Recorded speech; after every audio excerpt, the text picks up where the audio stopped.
Olá, eu sou a Camila, eu sou médica nuclear e eu vou falar para vocês hoje sobre um assunto pouco comum, né? Mas que eu acho legal vocês conhecerem, que é a avaliação da hipertensão pela medicina nuclear. O que a gente pode ajudar na avaliação da hipertensão. Bom, como vocês sabem, né, a hipertensão renovascular é a principal causa de hipertensão secundária e geralmente ela é avaliada pelos métodos anatômicos de imagem, né? Ultrassom, tomografia, ressonância. E as causas mais comuns são a aterosclerose e a displasia fibromuscular.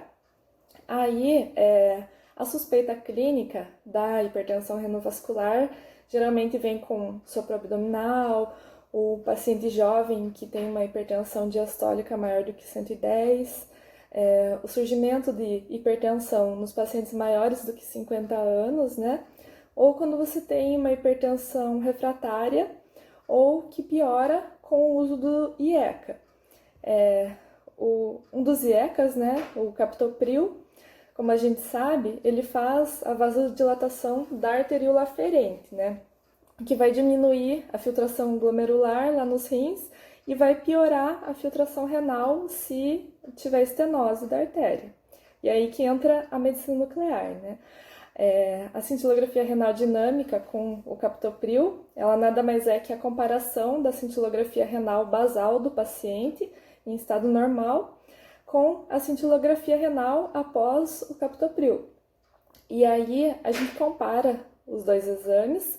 Se a função renal tiver piorado depois do captopril, isso vai ser sugestivo de hipertensão renovascular. E como a gente compara as duas curvas, uma limitação do nosso método é se o paciente já tiver uma doença renal crônica, então a cintilografia basal dele já vai ser alterada e aí a nossa comparação não vai ficar com uma acurácia tão boa, né? Esse exame ele é feito com a injeção intravenosa do radiotraçador. O mais usado no Brasil é o DTPA, marcado com tecnécio, né? E ele serve para avaliar a função de filtração glomerular. É sempre bom lembrar que os nossos exames são funcionais, né? Não são anatômicos, como os da radiologia, então às vezes as nossas imagens podem parecer não tão bonitas, né? Elas ficam um pouco mais borradas. Eu vou deixar uma imagem de cintilografia renal no post para vocês verem.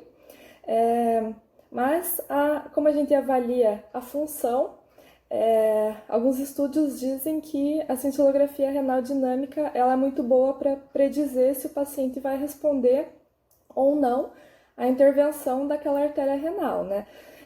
Porque ele pode ter uma estenose na imagem anatômica, mas essa estenose não está causando prejuízo funcional. Então, por isso que o nosso método é bom, né? Aí uma outra aplicação da medicina nuclear é no diagnóstico do felcromocitoma. Como a gente sabe, né, os sintomas mais comuns do fel são taquicardia, sudorese, cefaleia, a hipertensão não controlada ou as crises hipertensivas paroxísticas, né?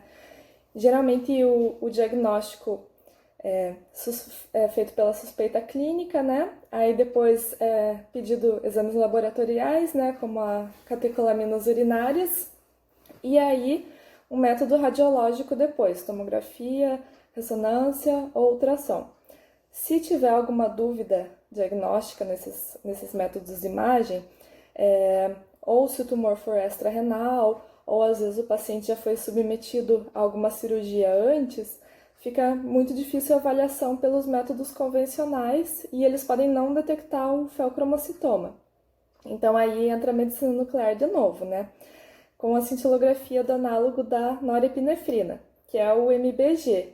Ele pode ser marcado com o iodo 123 ou com o iodo 131, e esse radiotraçador vai ser injetado intravenoso também. A imagem geralmente é feita 6, 24 ou 48 horas depois, dependendo do protocolo da clínica que está fazendo. E a imagem é feita de corpo inteiro, né? E é legal lembrar que o MBG, marcado com iodo 131, também pode ser usado para tratamento do felcromocitoma, e não só do fel, né? Como também para ganglioma, do neuroblastoma ou de tumores neuroendócrinos, geralmente quando o tumor é inoperável ou metastático, a gente pode fazer esse tratamento, que são com doses bem maiores do que as doses que a gente usa só para fazer o exame de imagem, né? E aí, outro exame que a gente tem que pode ajudar em alguns casos também do feocromocitoma é o PET-CT com galho 68 marcado com DOTA, que é um exame muito bom para ver esse tipo de tumor também. E aí, para finalizar, eu queria lembrar que a hipertensão arterial é um fator de risco muito importante para a doença arterial coronariana, né? E a doença arterial coronariana pode causar a isquemia do miocárdio, né? O que é avaliada por um dos exames mais usados na medicina nuclear, que é a cintilografia do miocárdio. Mas isso é um assunto muito extenso e a gente vai deixar para outro vídeo, tá bom? Um beijão!